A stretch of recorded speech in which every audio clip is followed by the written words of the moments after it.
आपके बिजनेस में सेल्स होगी या नहीं होगी वो इस वाली चीज पे डिपेंड करता है कि आप कस्टमर को ऑफर कैसा दे रहे हो। और ऑफर देने से पहले एक चीज बहुत जरूरी है जो होनी चाहिए, वो है कस्टमर की रिक्वायरमेंट।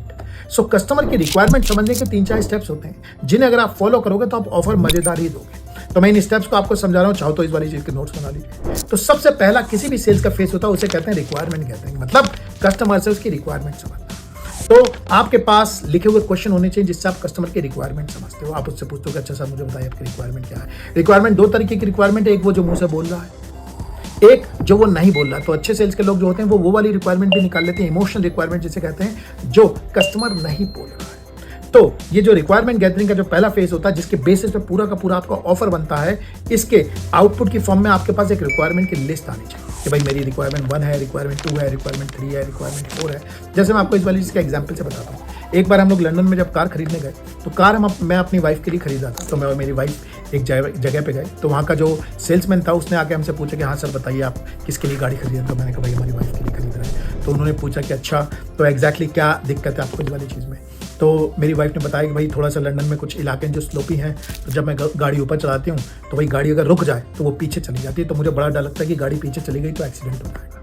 ये एक रिक्वायरमेंट थी। जो दूसरी रिक्वायरमेंट थी वो रिक्वायरमेंट ये थी कि जब मैं गाड़ी पीछे पार्क करती हूँ तो मुझे डर लगता है गाड़ी पीछे दीवार पे ना लग जाए, गाड़ी को चोट ना लग जाए। तो ये 2 बड़ी रिक्वायरमेंट थी मेरी वाइफ की गाड़ी की। तो उसने क्या करा, उसने ये वाली चीज़ पूछी और उसने क्या करा, ये रिक्वायरमेंट की लिस्ट बना ली। इसका मतलब रिक्वायरमेंट 1 गाड़ी पीछे नहीं जानी चाहिए, रिक्वायरमेंट 2 गाड़ी स्लोप पे जाकर रुक जानी चाहिए। फिर उसने पूछा मैडम और कोई भी रिक्वायरमेंट है? तो हमने कहा नहीं यार यही मेन रिक्वायरमेंट है, बाकी गाड़ी इकोनॉमिकल होनी चाहिए, बजट में होनी चाहिए, 2 चीज़ें और हमने उसे बोल दी। तो उसके बाद स्टेप 1 उसने ले लिया। स्टेप 2 में अब जो कस्टमर की रिक्वायरमेंट आई है उसको रिपीट करना है।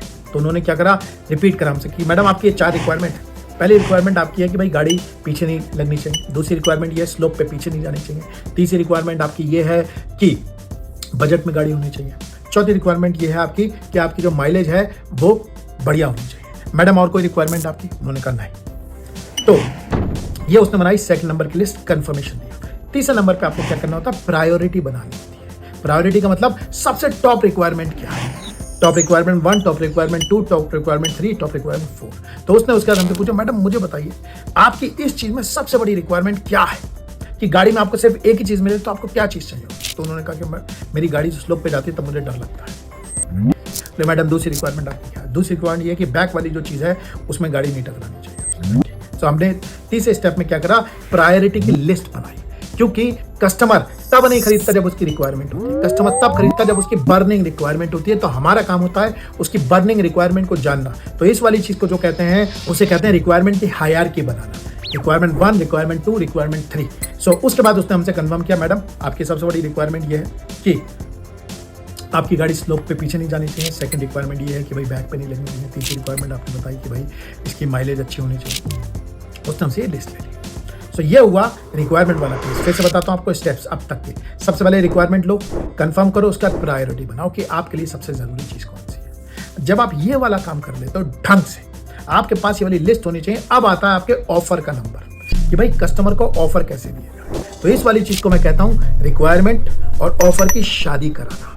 आपकी गाड़ी में दुनिया भर के फीचर्स हो सकते हैं, लेकिन आप जब यहाँ पे बात करोगे आप बात करोगे सिर्फ उस रिक्वायरमेंट की। सो वो जो सेल्स वाला था आदमी था वो हमारे पास गया, हमें लेके गया। उसके बाद उसने कहा कि मैडम आपकी पहली रिक्वायरमेंट आपकी गाड़ी जो पीछे नहीं जानी चाहिए, तो आपको मैं ये ऑटोमेटिक दिखा रहा हूँ। ये अगर आपकी स्लोप पे गाड़ी रुकेगी तो पीछे नहीं जाएगी, आप इसे रोक रहेंगे, बल्कि आपको इसे रोक के रखना होगा क्योंकि आगे जा रही होगी, नहीं तो आप इसे पार्किंग पे डाल दीजिएगा, तो आपकी ये प्रॉब्लम सॉल्व होगी। बोलिए ओके। नंबर 2 कि मैडम हमारे इसमें 360 डिग्रीज के कैमरे लगे हुए हैं, तो आपका पूरा जो बैक व्यू है वो आपको दिखता है, और गाड़ी के अंदर सेंसर भी है।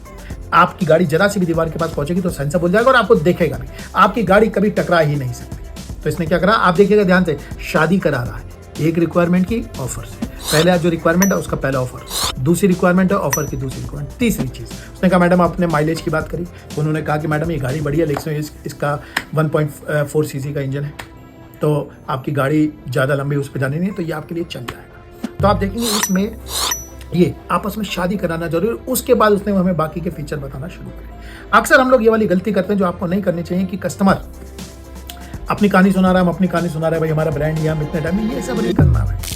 ऑफर से पहले रिक्वायरमेंट की लिस्ट बननी है, उसका रिक्वायरमेंट ऑफर की शादी होनी है एक एक करके। ये वाली चीज पूरी अपनी सेल्स टीम को समझा दीजिए, क्योंकि आपको बताता हूं सेल्स तब नहीं होती जब आपको कस्टमर की बात समझ में आ जाती है। सेल्स तब होती है जब कस्टमर को ये समझ में आ जाता है कि आपने कस्टमर की बात समझ ली, और उसके लिए ये वाली लिस्ट बनाना जरूरी है और रिक्वायरमेंट और ऑफर की शादी कराना जरूरी है। आप इस वाली चीज में अपनी सेल्स टीम को ट्रेन कर दीजिए, आपको मजा आ जाएगा, आपकी सेल्स खुद बढ़ जाएगी।